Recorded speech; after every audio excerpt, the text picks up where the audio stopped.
Jadi saya mohon maaf, saya klaim Anda saya bohong kepada malaikat. Malaikat betul apa tidak saya tidak tahu juga, karena saya juga tidak bisa membuktikan dengan metodologi modern apapun bahwa saya didatangi malaikat apa tidak, kecuali saya mengaku-ngaku bahwa saya didatangi Rasulullah dan seterusnya. Jadi saya seperti biasanya lah. Jadi saya tadi bohong, tapi itu kan karena senang saya, ya Allah. Jadi terus saya bilang sama Ustaz Nur Sofan, antum ini melakukan sesuatu yang membuat saya merasa tercapai cita-cita saya tentang kenduri cinta. Maunya saya kenduri cinta ada gini-gininya, selawatannya bagus, gitu. Terus ada kalimat maro awat jahaka ya saat. Jadi teman-teman sekalian, saya meneruskan Ustaz Nur Sofan sama Fahmi dan semua yang sudah Anda lakukan. Jadi saya kira seharusnya cita-cita manusia yang paling utama itu ya berhati Muhammad. Tapi bukan sebagaimana dulu diungkapkan oleh Ustaz Zainuddin MZ, berhati Muhammad dan berotak Jerman gitu kan. Kan gitu kan dulu ya. Enggak. Rasulullah itu manusia paling pandai, paling intelektual, IQ-nya tertinggi. Kalau tidak percaya, selidiki sendiri. IQ-nya tertinggi dan sangat akademis, supra akademis. Jadi kalau Rasulullah itu bikin hadis, bikin fatwa-fatwa, itu terminologinya sangat. Jadi kalau gini, Rasulullah itu, saya tanya sama Anda kalau wudhu, ambil air di bak gitu ya, itu ada bocorannya nggak lewat sela-sela jari-jari, ada nggak? Nah Rasulullah itu kalau ambil air itu tidak ada yang bocor dari sela-sela jari-jarinya. Kok tidak lu ngerti ya tuh? Jelek diri aja. Anda tuh nggak bisa membuktikan bahwa tidak toh? Saya bilang iya gitu aja. Maksud saya gini, itu simbolisme bahwa Rasulullah itu kalau memahami sesuatu terus difatwakan kepada umatnya itu utuh, tidak ada sisanya, tidak ada cacatnya. Jadi Anda baca hadis-hadis beliau, Anda baca semua wacana-wacana dari beliau itu secara terminologis, secara akademis, secara ilmiah, secara apapun itu sangat utuh, tidak ada yang tersisa. Jadi tidak ada yang tidak tersangkut di dalam terminologi yang sudah beliau ciptakan itu. Jadi Rasulullah itu menurut saya adalah profesor 10 kali lipat, doktor 10 kali lipat, dan seterusnya. Jadi beliau tidak hanya S3. Dan itu saya berani, kalau misalnya ada kemungkinan untuk tes DNA atau tes IQ ya, saya berani taruhan berapapun bahwa Rasulullah itu IQ-nya tertinggi seluruh alam semesta, dari zaman apapun sampai zaman apapun. Rasulullah itu tertinggi semuanya. Oleh karena itu ketika Jibril alaihissalam datang waktu beliau balita, itu yang dikasih chip apanya? Yang dibedah terus dikasih chip. Kasih chip, kasih sayang, chip cinta, chip kebijaksanaan, itu kan dadanya ya. Karena ininya sudah sempurna. Rasulullah itu sudah sempurna, kalau isi kepalanya sempurna. Nah, tetapi ada kemudian Allah menyuruh Jibril untuk membedah dadanya, karena harus ada chip ya, kalau bahasa komputernya chip ya, harus ada semacam sistem yang mengandung algoritma kemanusiaan, algoritma kebudayaan dan peradaban sedemikian rupa, sehingga Rasulullah itu betul-betul bisa menjadi uswatun hasanah dari segala sudut, dari arti apapun, dari sudut apapun, dari cara pandang apapun. Dan itu kita harus mampu membuktikan itu, dan kita harus mampu menjawab semua orang yang membantah itu.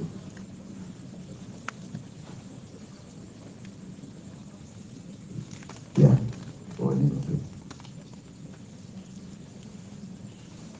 Jadi teman-teman sekalian, menurut saya malam ini Ustaz Sofan, menurut saya kalau ditanya, ya sudah sekarang ini mulai malam ini kita harus berhati Muhammad. Ya terus hati ini sapa meneh? Ya toh? Kalau bisa hati kita itu hati Muhammad. Sudah pasti tidak bisa sekualitatif dan semutu hatinya Rasulullah SAW, semutu hatinya Nur Muhammad, tetapi kita mengacu pada beliau. Seperti Anda tahu secara teknis Rasulullah itu kan disebut oleh para jumhur ulama ya, punya sifat apa ya?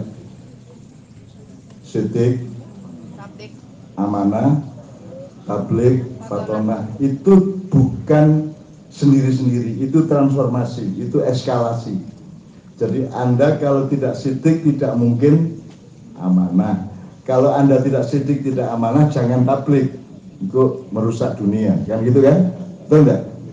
Kalau Anda tidak tabligh, tidak amanah dan tidak siddiq, tidak amanah, tidak tabligh, Anda juga tidak akan dapat fatonah. Tidak bisa dapat fatonah. Jadi itu satu eskalasi, satu transformasi, satu apa ya? Kesatuan dan satu urutan. Satu itu sebab akibat. Karena beliau itu siddiq maka amanah. Karena beliau siddiq dan amanah maka dia mendapat ridho dari Allah untuk tabligh. Karena siddiq, amanah, tabligh maka beliau mendapat fatonah. Meskipun di antara Anda juga ada yang dapat istri namanya fatonah. Gitu ya. Jadi itu 4 sifat itu eskalatif dan transformatif kalau bahasa kampusnya itu ya. Tapi itu kan rumusan, itu rumusan jumhur ulama ya. Itu kesimpulan para ulama ya. Nah yang Allah sendiri merumuskan tentang Rasulullah itu apa? Yang tadi antum baca. A'udzubillahi minasyaitonirrajim, laqad ja'akum rasulun min anfusikum azizun 'alaihi ma anittum harisun 'alaikum bil mu'minina raufur rahim. Itu definisi Allah mengenai Muhammad.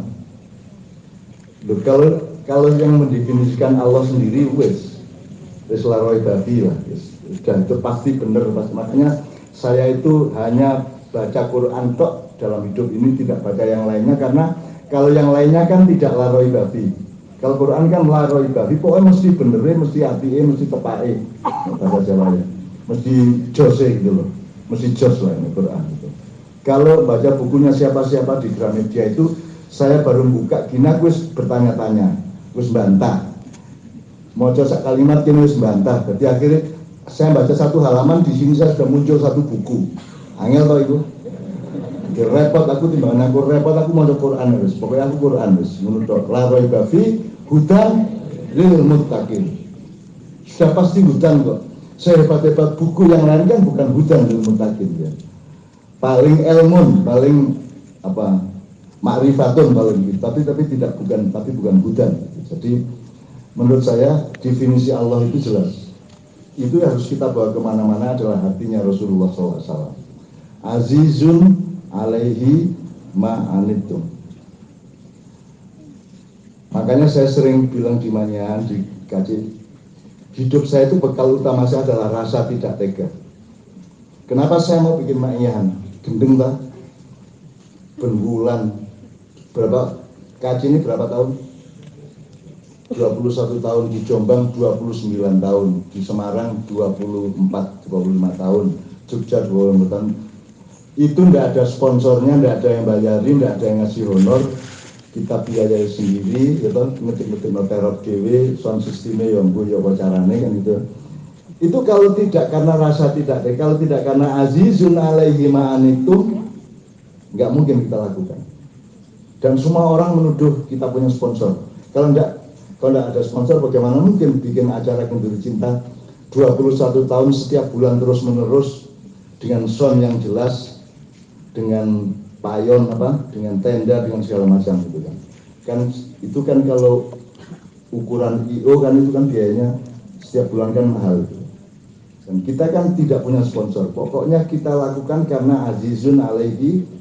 Saya tidak tega sama Anda semua, itu tidak tega. Jadi seluruh yang saya lakukan dalam hidup ini karena didorong oleh rasa tidak tega. Azizun 'alaihi ma anittum. Makanya ketika ada pandemi terus sekarang ada KC, kan nomor 1 saya itu sehat enggak ya? Tadi saya besuk sama salah seorang penggiat KC yang mengalami kanker agak serius, tapi alhamdulillah yang saya lihat tadi agak sedikit lebih bagus daripada yang saya dengar ya. Jadi saya agak optimis dan saya lagi mendoakan. Jadi saya kesini ini kan yang saya tidak lihat, gimana kalian makannya sama 2 tahun ini? Bisa mangan agak? Beres ya, insya Allah ya. Entah gimana, pokoknya ada aja ya. Bu online, bu nyopet, bu nyolong. Yes. Tapi saya tanya, Ustaz Sofyan, apakah di wilayah sampean ini selama 2 tahun ini kriminalitas meningkat? Tidak toh? Oh, masker sering hilang ya. Itu berarti dicuri oleh COVID. Karena COVID-nya juga takut sama sampean gitu. Dia pakai masker juga. Nah, di seluruh Indonesia teman sekalian, tidak ada peningkatan kriminalitas selama COVID. Tidak ada catatan misalnya maling tambah akeh, copet tambah akeh, nggak ada loh.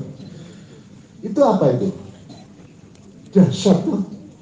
Kan seharusnya wajar bermaling, ngerampok, jarah, kan wajar. Ini susah banget hidup ini, gitu ya, selama 2 tahun. Tapi kan nggak ada.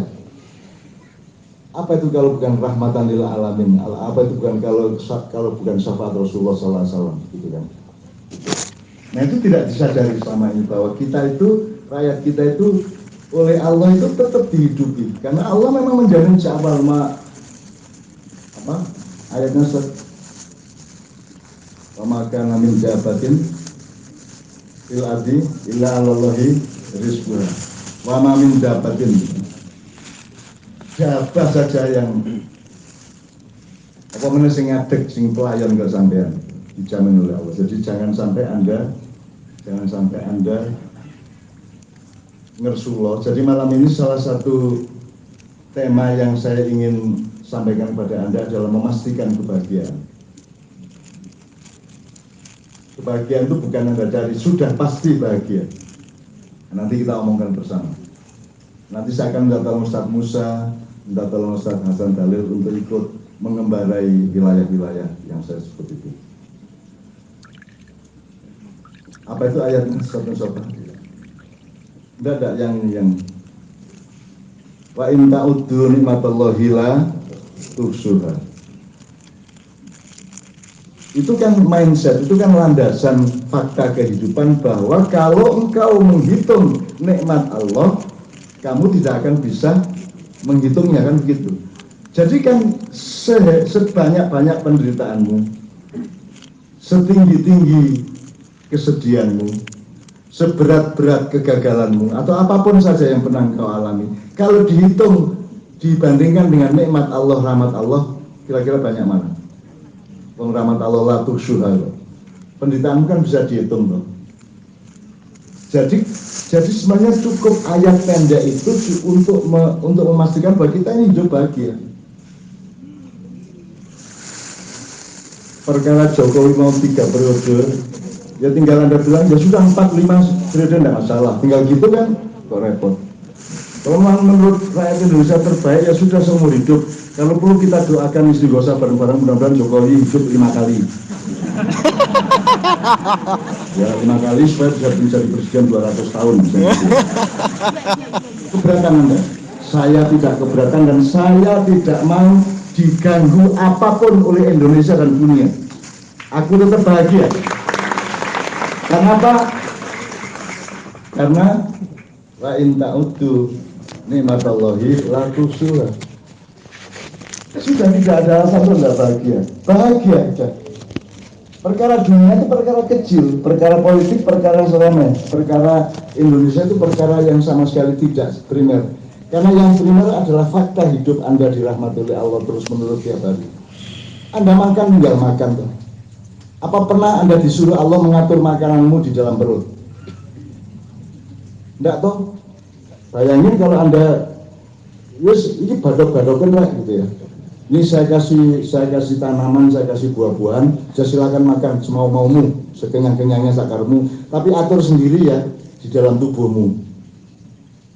Bayangin kalau Allah bilang gitu, pasti terjadi madhab-madhab pada Wahabi apa segala macam untuk urusan gizi, gitu. Karena Anda kan tinggal makan toh. Nek cara njoman, lek arek badok jare. Karek kok elep, kok kecapi, kok elep langsung saya. Wes toh.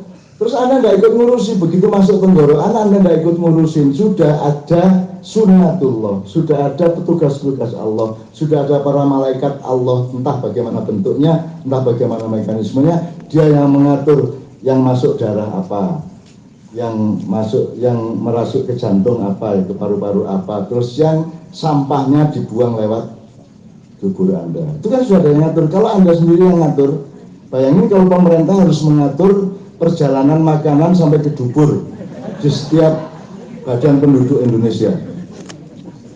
Pasti nanti ada aliran bermacam-macam, ada madhab bermacam-macam kan gitu kan. Lo kari enak tuh tinggal makan terus ngising kari ngising tuh. Kurang apa sih? Apa yang tidak enak itu apa dalam hidup ini? Yang tidak bahagia itu apa? Yang bukan Anda bahagia, tapi ya kita dikasih hidup, udara tinggal menghirup, air tinggal ngambil dari tanah toh, tanahnya dikasih jagung tumbuh, dan Anda nggak ikut menumbuhkan jagung toh. Satu sofa ini ada banyak pohon ini dulu sampai ikut ngodot, enggak toh tumbuh sendiri toh. Kita bilang tumbuh sendiri, tapi Allah mempekerjakan para hambanya yang lain yang bukan kita untuk menumbuhkan pohon, betul enggak? Lalu sekarang enak sih, apanya yang kurang itu apanya? Kok enggak bahagia itu gimana? Makanya anak maknya setahu saya di mana-mana bahagia. Los gitu, tidak hanya gembira, bahagia, ya kan enggak? Anda bisa tidur, ada yang pernah mengetahui detik yang mengantarkan Anda dari belum tidur ke tidur, menit ke berapa, jam berapa, detik ke berapa, ada yang tahu? Ya enggak ada yang tahu kok. Ndekok kari ndekok, turu kari turu kok repot. Terus Anda bangun, siapa yang wake you up? Siapa yang membangunkan Anda? Bisakah Engkau membangunkan dirimu sendiri? Siapa? Ada nggak yang membangunkan? Atau Anda tiba-tiba bangun sendiri? Enggak ada bangun sendiri. Itu Anda nggak bisa apa-apa kok. Bikin anak yang nggak bisa, ya toh, gitu. Sopo sing gaya anak, sing ono yo enak dulu, terus jadi anak kan gitu kan gitu. Jadi teman sekalian, kalau Anda mau melihat dirimu saja, toh, dan tidak usah melihat Indonesia, alam semesta, globalisasi, hutan rimba, lautan yang kaya raya, dunia maritim, tidak usah. Anda lihat dirimu saja sudah bahagia. Apa yang bikin tidak bahagia itu apa? Apa? Rambut cokol dewe, atas maupun bawah, gitu? Tumbuh-tumbuh sendiri. Alis ini Anda cukur, tumbuh lagi enggak? Tapi tumbuhnya memanjang enggak? Setengah senti terus berhenti lah. Coba kalau enggak berat besok kamu cukur straight, tunggu seminggu dia bisa. Kalau rambut ini kan memanjang, ini kok enggak? Alis kok enggak? Anda cukur, tumbuh lagi tapi tidak akan pernah lebih dari 1 cm, betul enggak? Bayang nek alis niku cukur, iku nek alis nek barangmu. Kalau barangmu oleh Allah tidak berhenti, tidak diberhentikan oleh Allah, terus pengajian eret terus dipelindes truk bisa apa? Jangan coba. Apanya yang bikin Anda tidak bahagia itu apa? Kita harus pastikan bahwa kita bahagia. Maka nomor 1 adalah jadilah jamaah majelis syakirin. Nomor 1. Karena pelajaran yang paling penting dan paling mendasar dan paling elementer adalah bersyukur.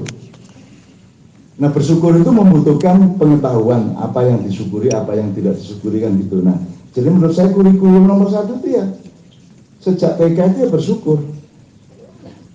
Jadi anak TK itu diajak untuk mengagumi, untuk menikmati, untuk mensyukuri apa yang dia lihat di kebun, di sawah, di sungai segala macam gitu. Jadi malam ini harus kita pastikan bahwa kita bahagia. Dan jangan ada sesuatu dari Republik Indonesia, dari televisi, dari medsos, dari apapun yang mengambil energi batinmu. Jangan mau. Lindungi dirimu, berdaulat, kasih pagar. Isinya hidupku hanya Allah dan rahmat dan nikmatnya. Selain itu tidak boleh masuk ke dalam diri saya. Jadi ojo terus delok Jokowi pidato ngersulo, delok berita TV mantel, nimpuk Jadi saya menyarankan Anda jangan mau sedikit pun dikurangi energi batin Anda oleh sesuatu yang di luar diri Anda yang selain Allah dan Rasulullah. Pokoknya isinya cuma Allah sama Rasulullah. Bahwa kita tetap bekerja, bahwa kita tetap naik sepeda, bahwa kita tetap melakukan hal-hal yang sifatnya iya, tetapi kita punya manajemen untuk menjaga itu. Kita tidak diisi oleh apapun kecuali Allah dan Rasulullah. Bahkan hatiku harus hati Rasulullah, betul enggak? Azizun alaihi ma'alikum, bahkan harisun alaikum bil mu'minina, itu sifat Allah. Rauf, Rahim, sifat Allah yang diterapkan atau dinisbahkan atau dirasukkan menjadi sifatnya Rasulullah, betul enggak? Jadi Anda kemana-mana Raufur Rahim. Soal rezeki itu milik Allah, beda dengan pendapatan. Kalau pendapatan itu kan laba. Mungkin itu rezeki juga, tapi rezeki yang sejati adalah rezeki dari Allah. Anda berbuat baik, Anda tugasnya itu beramal soleh, kan gitu kan? Dan nanti Anda dikasih rezeki oleh Allah. Saya selama hidup tidak pernah bekerja mencari uang, seumur hidup, sampai hampir umur 70 tahun. Saya cuma menuruti apa yang Allah perintahkan. Saya beramal soleh, saya gembirain orang, saya nggak tega sama orang, saya tolong orang. Setelah itu Allah kasih rezeki saya dengan berbagai macam cara, min khaitullah yahtasib. Gitu Mas. Dan Anda harus berada di dalam algoritma itu supaya Anda tidak cemas. Kalau Anda sekarang cemas sampai Anda mencuri, sampai Anda menipu, sampai Anda nikung orang segala itu kan karena Anda itu kan bikin Tuhan, ya Tuhan tidak ngersuloh, Tuhan marah toh. Lah rumah sama aku jamin rumah sama aku nggak kuwi ora tanggung jawab. Anda menuduh Allah tidak bertanggung jawab terhadap makhluknya gitu loh, sehingga Anda melakukan hal-hal yang secara logis bermakna tidak percaya kepada rezeki Allah kan gitu. Kan perintahnya cuma mangkana yunubillah apa itu? Enggak, ada lagi yang ingkun tuhibbunallaha. Ini terus ada lagi yuhibbukumullah. Itu kan jelas sekali rumusnya Allah, itu jelas sekali.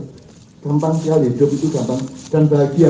Bahagia itu nggak harus jadi lurah, nggak harus jadi bupati, nggak harus jadi presiden. Kalau bisa jangan ada yang jadi presiden di antara Anda. Ini fatwa resmi. Daripada nanti di akhirat bertele-tele lu nggak masuk, nggak jelas-jelas nasibnya. Pengadilan nggak leren-leren. Soal hutan, soal tambang, soal BUMN, soal hutang 1.600 triliun dan sebagainya. Nanti diadilinya lama banget. Mending jadi Anda sekarang aja. Wes jadi kue saiki. Saya aja cuma jadi saya enggak pernah. Saya kan semua orang gini.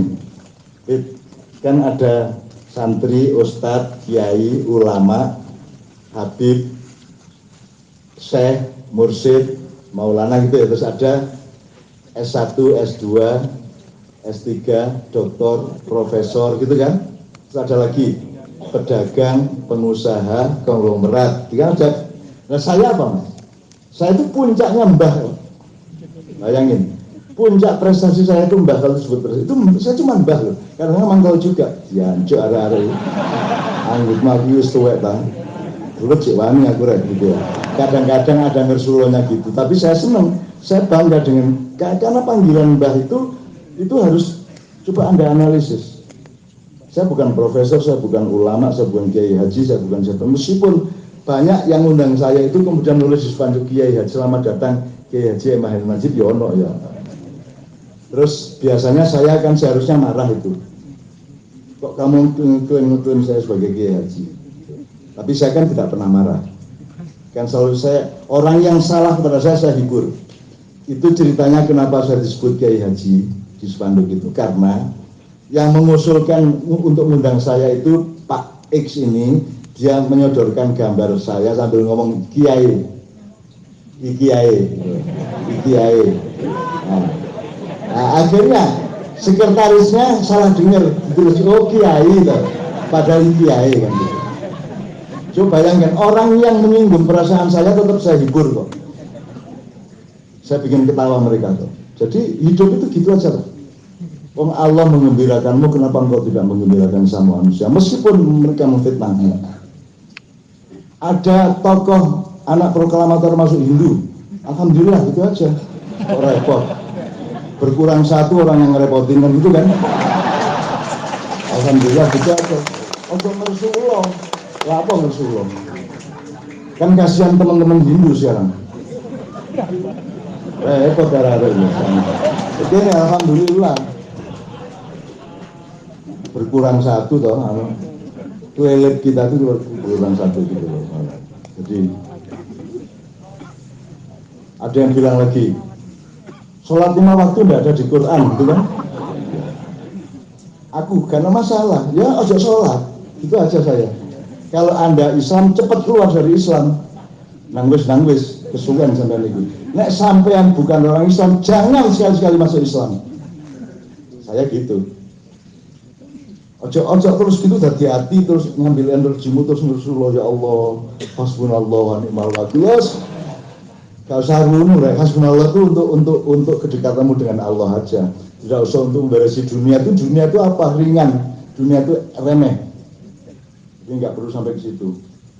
Jadi teman-teman sekalian, ini untuk pengantar aja karena kangen yang luar biasa kepada Anda semua. Dan malam ini ajaib, nggak ada jaga jarak. Ya.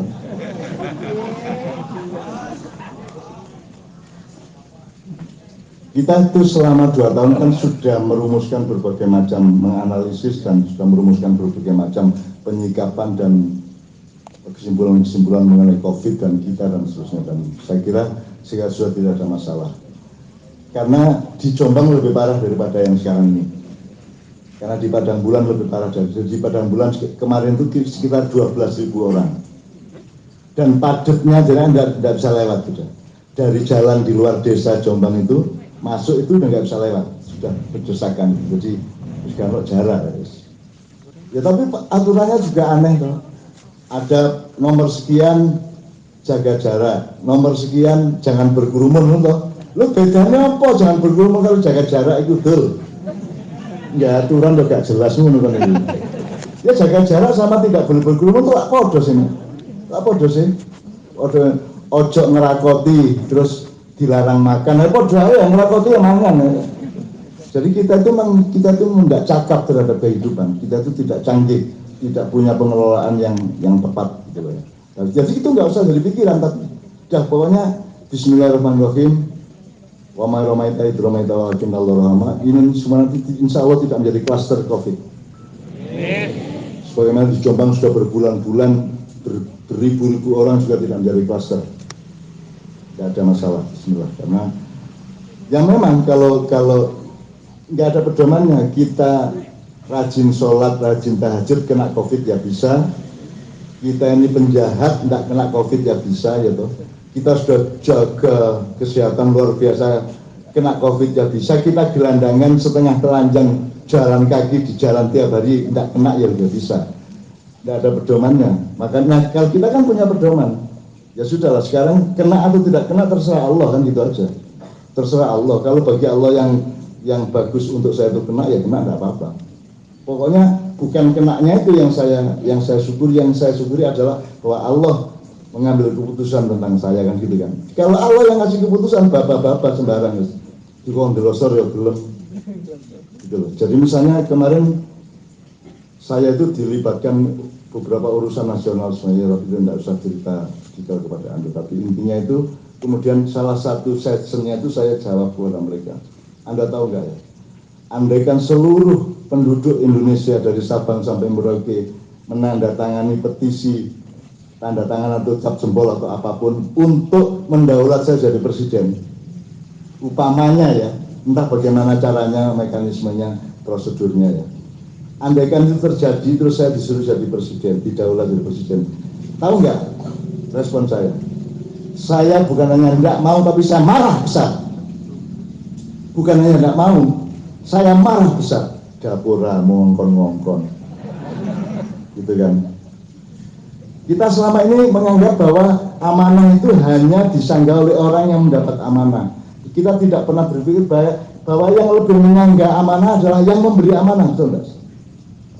Yang memberi amanah itu, kok kon ngongkon-ngongkon, aku ono opo-opo kon nggak belum belani. Gitu, aku di penjara kon menengahe, gitu.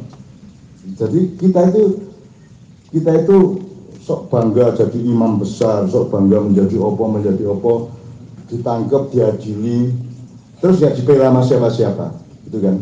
Enggak, aku yang ngono kok jadi presiden, terus aku gelem, terus aku menjawab kalau memang rakyat menghendaki aku siap, menurut biasa aku gak mau.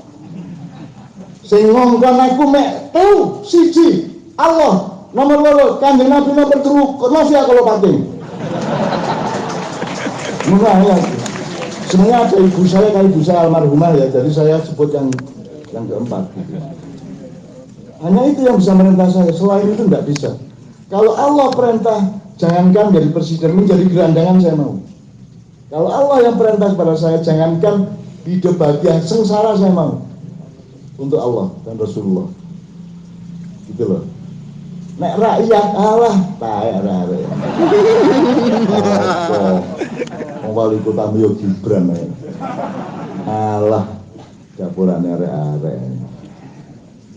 Milih badokan gak iso, milih presiden gak iso, milih sembarang gak iso, nggak ngerti bagaimana menjadi warga negara, nggak tahu jadi rakyat, taunya penduduk saja toh. Anda itu kan cuma penduduk toh, bukan rakyat toh. Kalau rakyat itu kan ro'iyah, orang yang punya ro'iyah. Kullukum ro'in wa kullu ro'in masulan ro'iyatihi, itu kata rakyat itu dari situ. Kalau warga negara adalah penduduk yang mengerti hidup bernegara, mekanismenya bagaimana, sebab akibatnya bagaimana, lalu lintasnya bagaimana. Kan kita nggak ngerti. Jadi kan nggak ada rakyat, nggak ada warga negara, yang ada adalah penduduk gitu. Yang canggih tapi penduduk Indonesia kan canggih, cari makan sendiri, digusur ya balik lagi, digusur balik lagi lah, canggih toh. Ada COVID kayak gini susah cari makan, nggak kriminal toh, tetap aja hebat rakyat Indonesia itu dari sebagai penduduk kita dasar. Saya kira penduduk nomor 1 di seluruh dunia ini penduduk Republik Indonesia ini. Tapi kita bukan warga negara, karena kita tidak mengerti kewarganegaraan dan kita tidak paham negara. Pemerintahnya sendiri tidak mengerti bedanya negara sama pemerintah. Pemerintah merasa dirinya negara, coba. Arbiye, betul enggak? Lewat CJ, rumah tangga kalau keluarga CJ.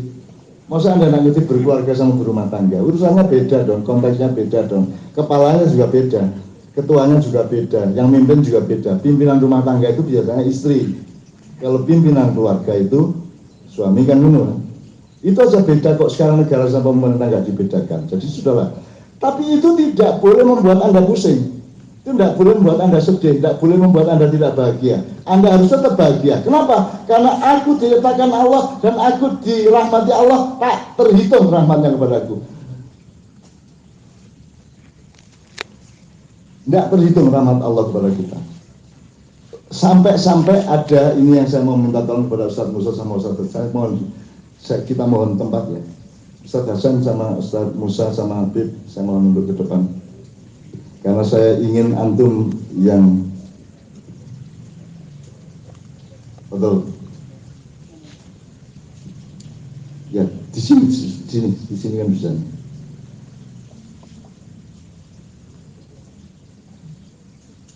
Jadi supaya saya tidak berkepanjangan, saya akan tanya kepada beliau karena beliau ini yang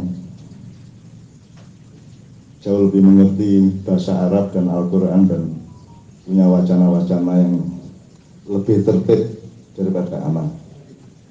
Jadi Ustaz Hasan sama Ustaz Musa, ini memang berangkatnya dari Allahu nur samawati wal ard mathalu nurihi kamishkatin fiha misbah al-misbahu fi zujajah az-zujajatu ka'annaha kawkabun durriyyu yuqadu min syajaratin mubarakatin zaitunatin la syarqiyyati wala gharbiyah yakadu zaituha yudhi'u walau lam tamsashu nar. Terus baru itu merupakan infrastruktur atau pijakan untuk memahami nurun ala nur ya. Terus baru dipungkasi yahdillahu linurihi mayasa yadillahu al-amthal linas wallahu bikulli syai'in alim. Itu An-Nur ayat 35 ya. Jadi fenomena yang kan judulnya di KJ kemarin pengumumannya kan auto human ya. Al-Qayyum itu bukan humannya menciptakan dirinya sendiri, menjalankan dirinya sendiri. Itu dengan cara bahwa Allah itu menciptakan, ada menciptakan malaikat, ada menciptakan jin, betul enggak? Terus ada jin yang jadi malaikat, yang kemudian namanya Kanzul Jannah, yang akhirnya bernama iblis, kan gitu kan? Terus ada manusia, ada banujan kalau di Jawa kuno, ada macam-macam, ya. Ada hewan, ada tanaman, ada benda, ada materi dan seterusnya. Nah, terus tapi semua itu kan asal usulnya kan nurun ala nur. Nah, jadi saya ingin beliau menjelaskan menggunakan wacana jadi ini.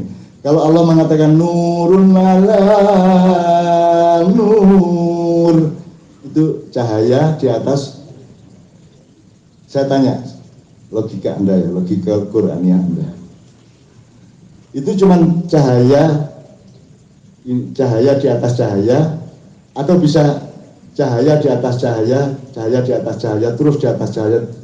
Itu cuman 2 lapis saja, apa bisa 10 lapis atau 1000 lapis atau tidak terhingga. Kalau menurut Ustaz Mustafa tadi itu 70 sabaina anwaron ya. Atau gini, yang paling gampang, Isra Mi'raj itu menurut Anda berlangsung berapa kali? Allah bilang sekali apa 2 kali apa 3 kali atau tidak bilang berapa kalinya? Subhanalladzi asra bi 'abdihi lailan minal masjidil harami ilal masjidil aqsa gitu ya. Alladzi barakna haulahu linuriyahu min ayatina dan seterusnya ya.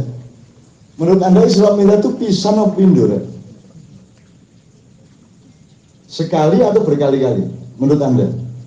Menurut Ustadz-Ustadz selama ini menjelaskan ke Anda? Sekali ya? Mungkin enggak tidak sekali. Kalau Anda yang berisra Mi'raj dikasih kesempatan Allah, pengen sana lagi enggak? Ada enggak kata-kata yang menjelaskan bahwa itu hanya sekali? Dalam Al-Quran atau wacana lain. Kalau setiap malam Jumat boleh enggak? Rasulullah itu kesana terus berkali-kali boleh enggak? Logis enggak? Nah kalau jadi Rasulullah itu berisra Mi'raj itu tidak hanya sekali, mungkin enggak? Kalau melihat bahasanya, informasinya kan, mungkin toh? Kalau nek awakmu sing dikai kesempatan lu mungkin rono meneh wong Anda ke mall apa gitu, saya pengen di sana lagi, ke apalagi Isra Mi'raj mesti pengen lagi toh. Jadi menurut saya siapa bilang cuma sekali? Kalau seminggu sekali mau ngapain teh? Kalau saya mikirnya gitu. Meskipun saya tidak bisa membuktikan berapa kali, tidak bisa juga. Tapi kan Anda tidak bisa memastikan itu cuma sekali toh. Nah sekarang nurun ala nur, nurun ala nur sekali apa 1000 kali? Bagaimana kalau ada cahaya yang lapisan-lapisannya tidak terbatas? Meskipun yang dilihat Rasulullah di Sidratul Muntaha 70 gitu ya. Tapi mungkin enggak ciptaan Allah itu tidak terbatas. Bahkan yang lebih mungkin adalah tidak terbatas. Yang latuh surah tadi tidak bisa Anda hitung tadi itu kan. Gitu kan? Jadi kalau Allah mengatakan nurun ala nur, nurun ala nur itu kan saya sering kalau baca itu kan tak ulang-ulang nurun ala nur, nurun ala nur, nurun sak keselku, sak mau saya. Karena tidak terbatas. Latuh surah tadi itu. Nah sebelum nurun ala nur ada yakadu zaituha yudhi'u walau lam tamsas. Jadi minyak itu menyala meskipun tidak disulut oleh api. Ini kalimat sangat sederhana.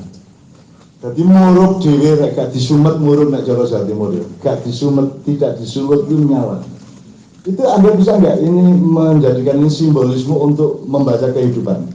Ada nggak contohnya di dalam kehidupan Anda ini nggak diapa-apain murup dhewe?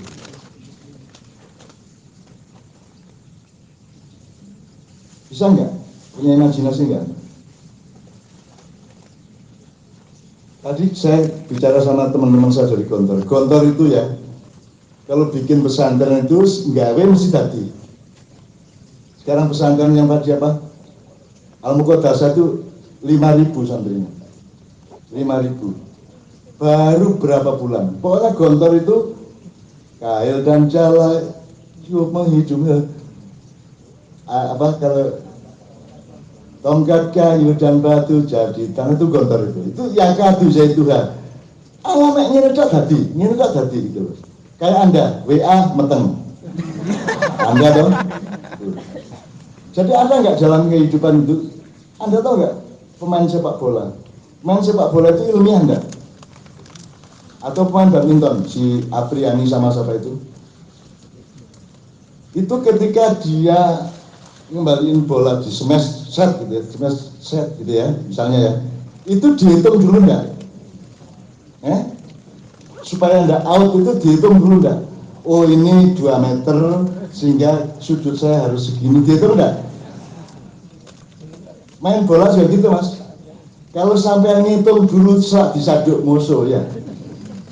Jadi kan banyak sekali dalam hidup Anda itu tidak perlu ilmiah dalam arti Anda menghitung sedemikian rupa secara kognitif, administratif gitu ya.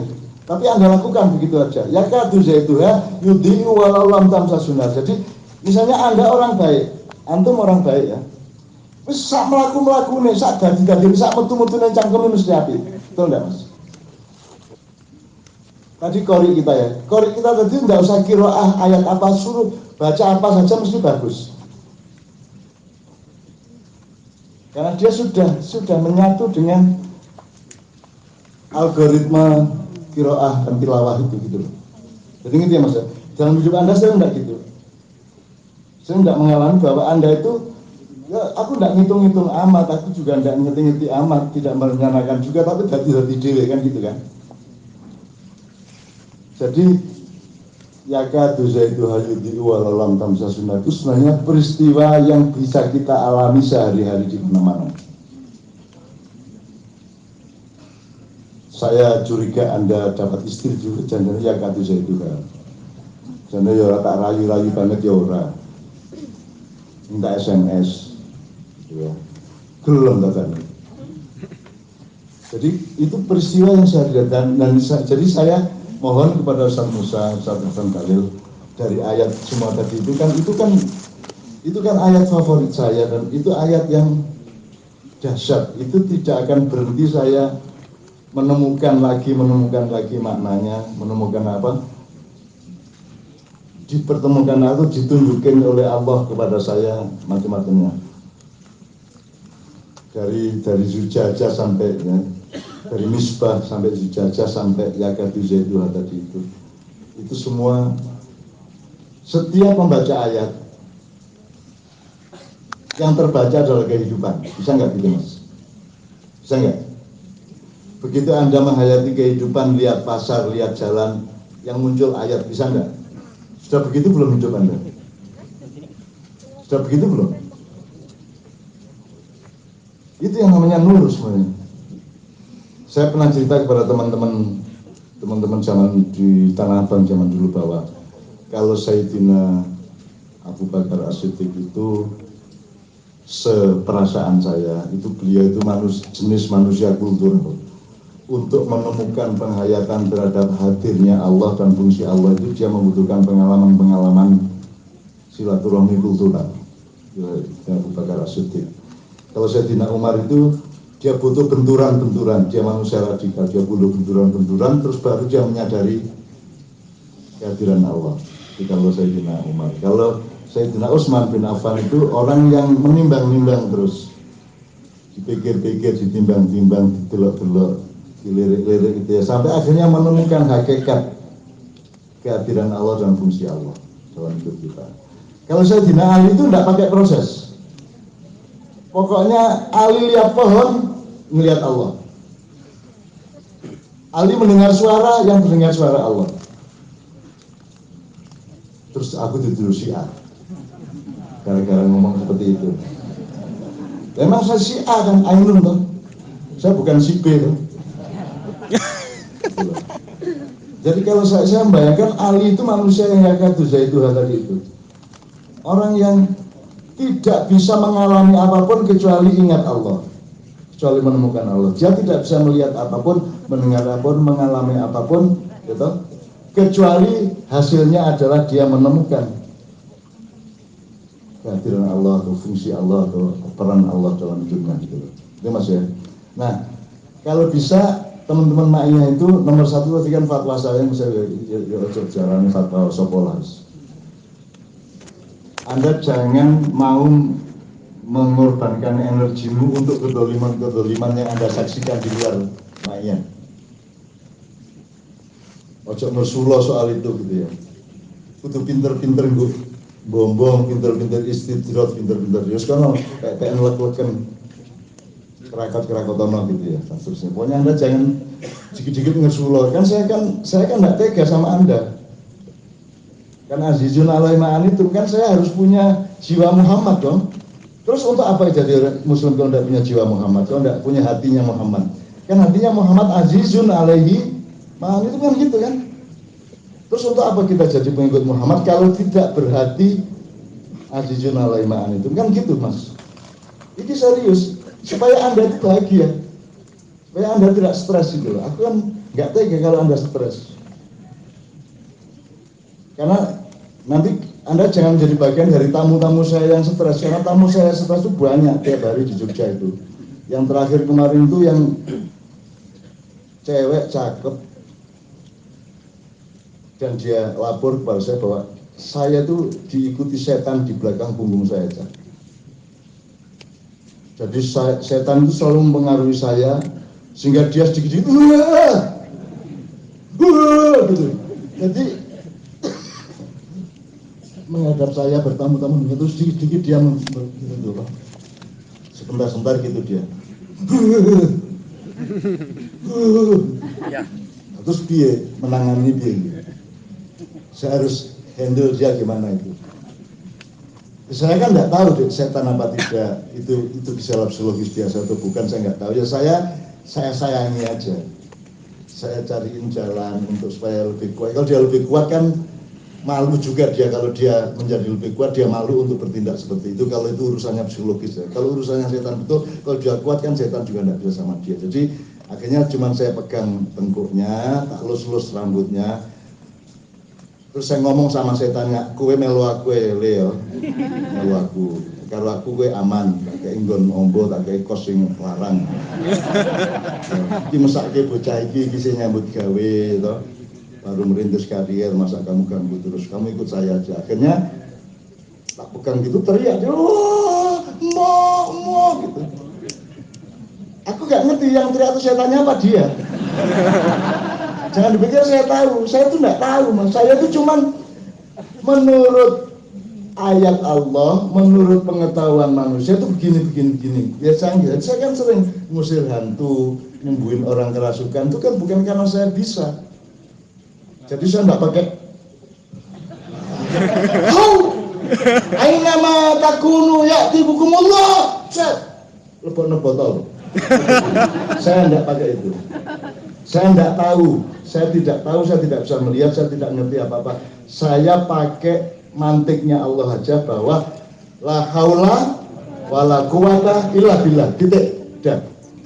Dan semuanya enggak berlaku kecuali la haula wala quwata illa billah. Menurut tadi jangan pikir saya dukun. Tapi karena saya didatangi gitu terus ya tak urusin, mau nggak mau. Ada lagi yang merasa saya itu suaminya juga. Angel Mas. Saya adalah suaminya di abad 14. Gitu. Untung Mbak Novia nggak ada waktu itu. Repot lah itu, waduh lagi seorang minggu aku diparas aku. Ada macam-macam Mas, ada Prabu Brawijaya, ada jin besar tingginya 4 meter yang tidak punya dengkul. Pernah dengar? Jadi nggak punya dengkul Mas, jadi kayak sama kok sikil, jadi bisanya itu berbaring sama berdiri. Berdiri pun dia susah banget dari berbaring ke berdiri karena nggak punya dengkul, nggak bisa nekuk Mas. Terus saya bilang sampean nggak tahu sholat. Sama jinnya saya bilang gitu. Kok bisa ngarani ngunung-ngunung? Nah, sampean sholat ngentek-entek masjid. Bayangin Mas kalau nggak punya dengkul Mas, sujud nggak bisa toh Mas. ngene terus ngene lu berarti masjid entek gadget situ itu Pak. Ya teman-teman sekalian, ini saya bukan bercerita mengenai kehebatan, mengenai pengetahuan, saya hanya bercerita mengenai bahwa sama Allah itu polos saja. Apa yang Allah bilang lakukan saja. Apa yang Allah larang jangan lakukan. Cuma itu toh pedomannya. Dan saya itu juga tidak ngerti apa-apa, pokoknya tak lakoni. Semua saya lakukan gitu aja. Terus, wah itu sering mas saya ada orang kerasukan. Terus, karena saya nggak bisa, saya nyuruh anak Kiai Kanjeng, Pak Nevi sama Pak Joko. Begitu Nevi Joko datang, jinnya teriak mas. Wah, anak buah Mbah Nun meneh. Anak buah Mbah Nun meneh. Ya wis tak lunga. Pergi dia. Jadi saya itu mohon maaf ya. Saya itu terkenal di dunia jin. Meskipun di Indonesia tidak begitu terkenal, tapi saya terkenal di sana saja. Wah, anak buah Mbah Nun meneh gitu. Teriaknya jin itu kayak gitu. Sehingga saya sering pengajian di kalangan jin itu sering. Menurut mereka, saya nggak tahu. Karena begitu saya selesai naik turun dari gunung tertentu gitu, terus saya dapat kasih Mbah tadi saya gitu pengajian jenengan. Kalau nggak pengajian aku nggak gunung dong. Gitu. Dan seterusnya macam-macam gitu mas. Jadi itu semua Anda tidak perlu makrifat. Anda hanya butuh keikhlasan kepada Allah. Tidak perlu ilmu itu tidak laku di depan Allah. Tidak perlu jadi orang pinter. Tidak perlu jadi orang hebat. Anda jadi orang ikhlas, polos kepada Allah aja. Ya. Insya Allah dijamin rezekimu, keluargamu, lancar semua. Ya. Menurut gitu. Sekalian saya mohon maaf ini Ustadz Musa saya mohon dengan sangat Ustadz Hasan dulu terserah saya ngikut. Pokoknya An-Nur 35 itu tolong antum elaborasi sedemikian. Karena Ustadz Nur Sofa juga sudah pernah menafsirkannya yang dari